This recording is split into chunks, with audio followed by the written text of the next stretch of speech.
Hey guys, so today I have here a Victorinox Ranger, okay? Um, I've chosen to show this tool today because it's one that I really like the most, and I think it's a preferred Swiss Army knife for a lot of people.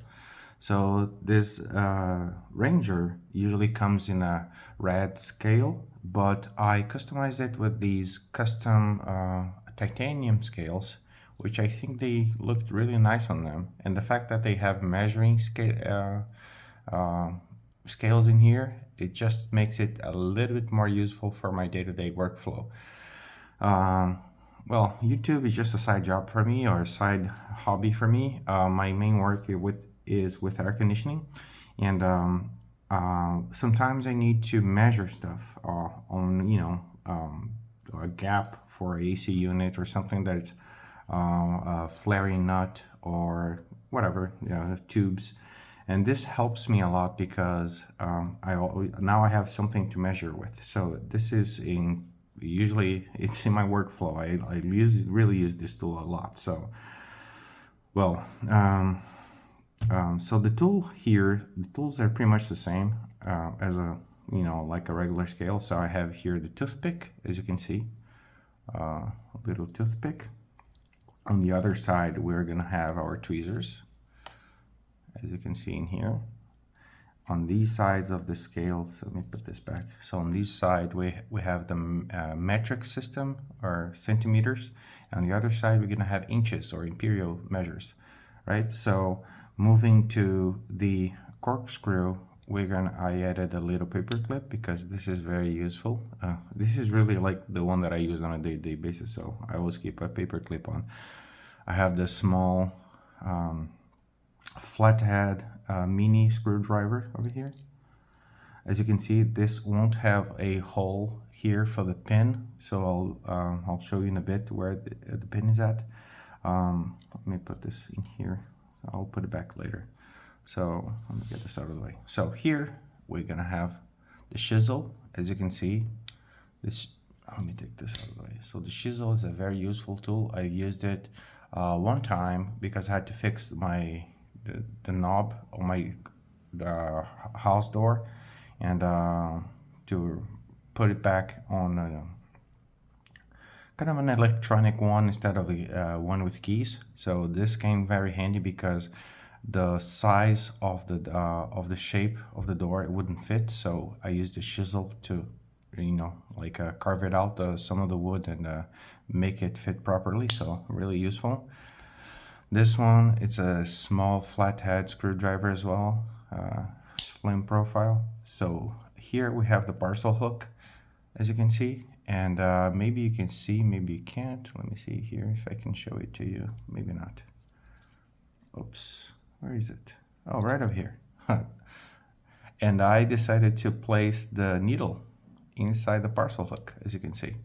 I don't use the parcel hook so often, so to me it's just a perfect spot to place the needle. So the needle is a little bit magnetized, as you can see, so it stays perfectly in place and perfect. It's just a perfect fit. And next we're gonna have the punch or the awl, right? And I use it as a reamer. Again, I work with AC, so I use this to ream copper tubing sometimes. This is the main purpose for me, like sometimes even to put some screws on wood and things like that. This is very handy, very useful, or punch some hole for screws and things like that. So yeah, so on the layer here we're gonna have the can opener, as you can see, and I'm thinking about shaping this. I saw a video from Felix Imler about to carve out some of the material here to make this kind of a hook. Maybe I will do it in the future. Here we have a little magnet, again, one of my mods. Here we're gonna have a flathead screwdriver. On the other side here, we're gonna have the bottle opener. As you can see, it has a half stop too, and this is a complete position. Really useful prying tool in the field as well. So we're gonna have the magnificent Victorinox scissors. I just love them, one of the best. All-purpose scissors. Next we're gonna have the saw, which to me, I don't use it so very often, but some situations I see that they might be useful even for, you know, like for people who work in construction, or maybe even for me HVAC. I just haven't really used it yet, so it's pretty pristine, as you can see. Maybe you can see over there, I leave some magnets inside, aside from the one that I put on the cap lifter, the bottle opener. I have some over there, magnet. I leave them inside here, the saw, because I use so often. Here we're gonna have the file. So this is a metal file. On this side here is a kind of a softer side of the file. So if you want to use it to file your nails, you can do that too. This is the metal saw, as you can see, and this part right here is kind of the rougher side. So usually the softer side is pointing out towards the corkscrew, so keep that in mind. So this can be used as a nail cleaner, but I also use it as a Phillips screwdriver from time to time. It saved me in a few situations when I didn't have any, so this worked. Next in line, we're gonna have the famous Victorinox blade for the big blade in here. Again, very useful blade for so many things. And my preferred blade is the last implement in here, which is the small pen blade. And to me, it's one of the best blades. I tend to keep them really sharp, and is pretty much the blade, my go-to choice when it comes to blades is this one, because it's just so precise, and you can do the thing about this pen blade and the size of these Rangers, that you can do some really precise work, because this, at least for my hands, it grips perfectly. It doesn't feel like too big where I don't have movement. It's just the perfect size for me to have some precise movement with the blade. So for me, it's just I think this is kind of the limit when it comes to precision for layers, and I believe this is a really good choice for a lot of people for when it comes to EDC. You can't really go wrong with a Ranger when you're carrying it, because it gives you so many tools, except for the pliers. But I always keep a Knipex Cobra XS with me in case I need some pliers. So, but this is always in my pocket, and the Knipex is usually on my backpack, so I always have them with me.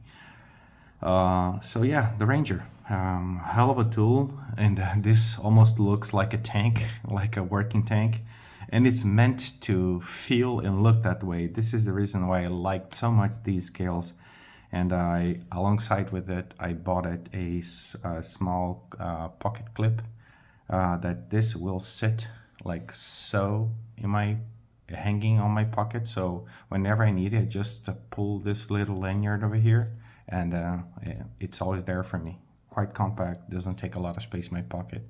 I just love it.